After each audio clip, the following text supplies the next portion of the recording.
to start off with a question for all of you. How many of you in this room have ever felt different? You can raise your hand. You know, different even for a moment. Maybe you weren't wearing the right outfit in a sea full of business attire and you showed up in jeans. Or maybe your difference was felt is in a season of your life.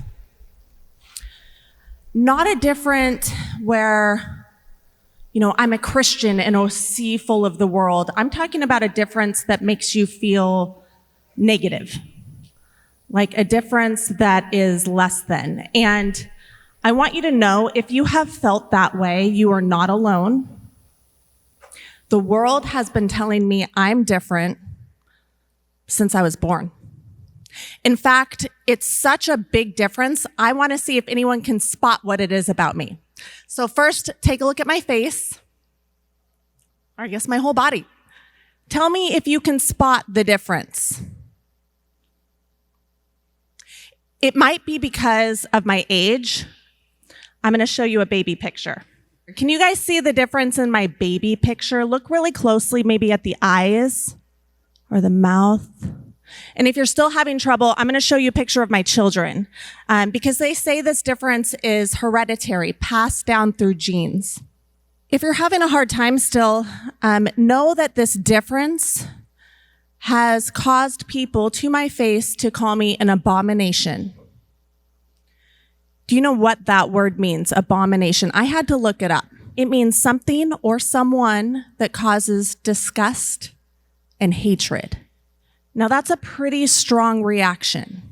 So I thought you guys would maybe be able to tell what it is. And I'm just going to tell you, the difference about me is the way I was conceived. I was conceived when a violent serial rapist broke into my mother's home, attacked her in the middle of the day while her husband was at work. I was conceived in rape.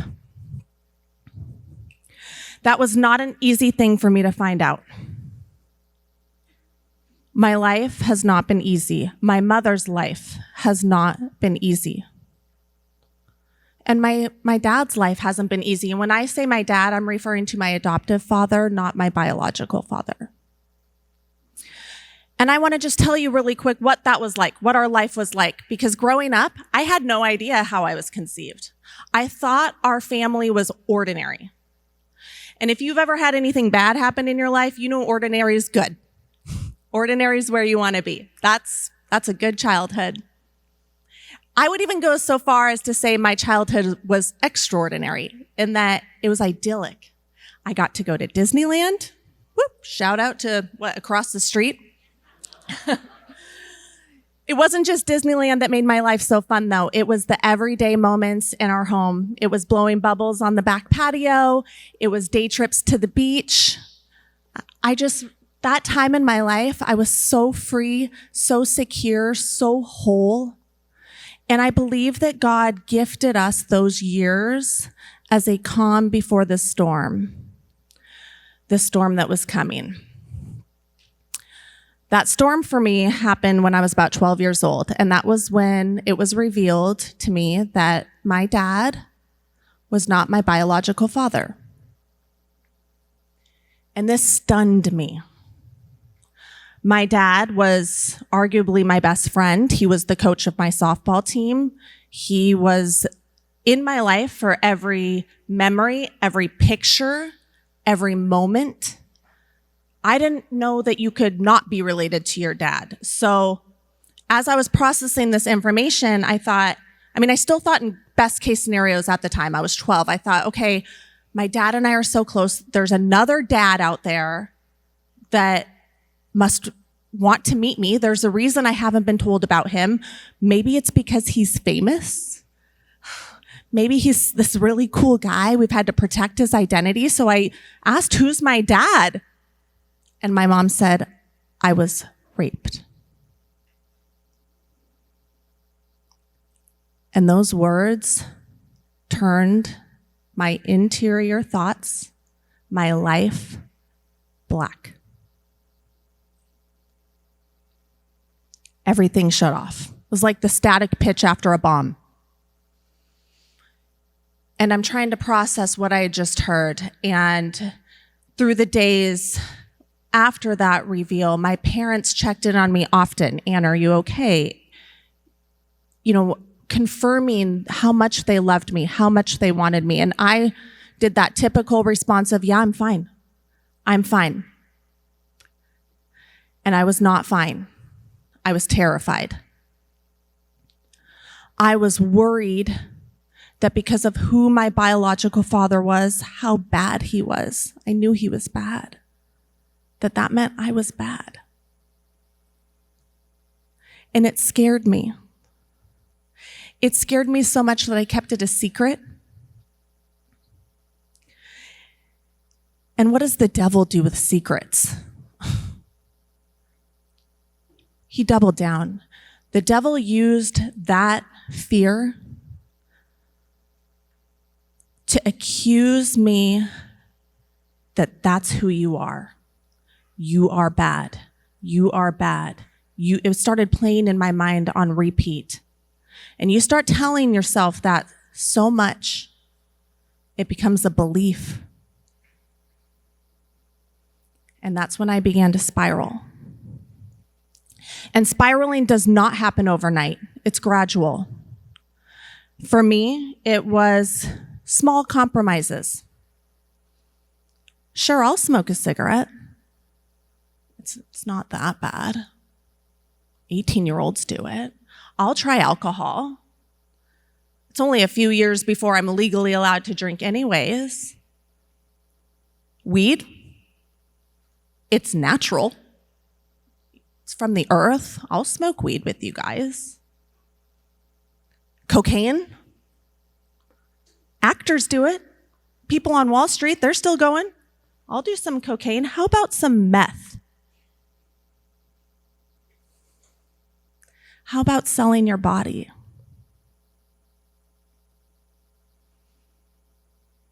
Finding out you're pregnant at 17. And I told one person, I told my abusive boyfriend. And he introduced me to the only other person that I told. And that was a nurse at Planned Parenthood. She said, it's not a big deal. It's nothing. I had made so many compromises in my life up to that point. What's one more? You guys, having an abortion is something you cannot undo. But you can be forgiven. I'm telling you all of this because I suffered. I caused my parents to suffer. I caused probably more people than I will know in this life to suffer. And I had to get all of that original lie, all the pain that it caused, all the years of sin and destruction and self-hate, I had to bring it into the light. It's the only way I could be free. I had to give it all to God, and it took me years to understand that, how to give all my suffering to God. It's almost an entirely other speech. It's so profound. But it works. You might think, well, Anne, that's good for you. You made it through the suffering. I want to tell you guys something. I want to share something with you because I hear it all the time. In fact, I just heard it from a guy on a plane not long ago. I am 100% pro-life. Oh, I'm pro-life too. I'm 100% pro-life, except in the cases of rape. Say that a little slower. 100% pro-life, except in the cases of rape.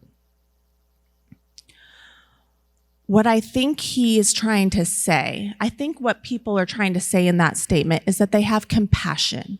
They have compassion for this mother. They have compassion for this baby.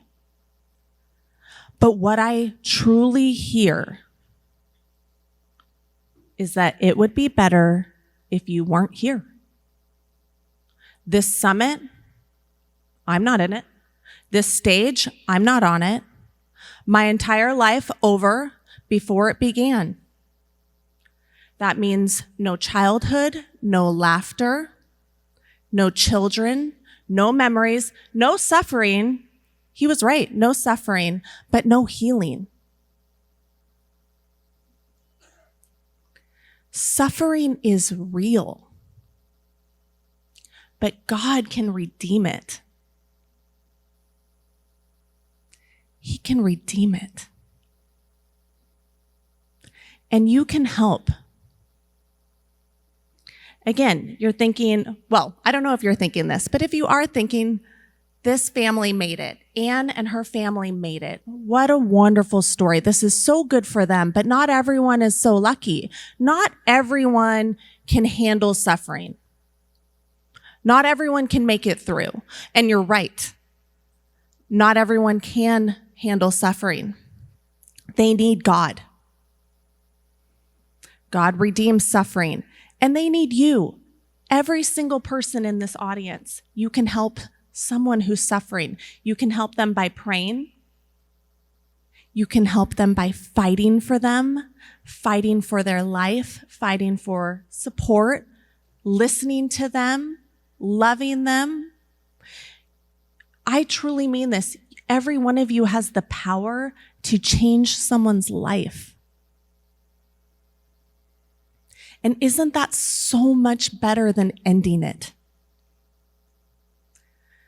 My life is beautiful today. It's beautiful. My son is in the back room. My daughter's at home with dad. And my mother is so happy. She's glowing as a grandmother because she said yes to life. She welcomed me as a gift. She trusted God in her fear. She protected me so fiercely, and she never gave up on me. All through those hard years, she didn't have a regret. She prayed harder. That is courage. That is faith. That is my mother. I want to introduce you guys to her. Mom.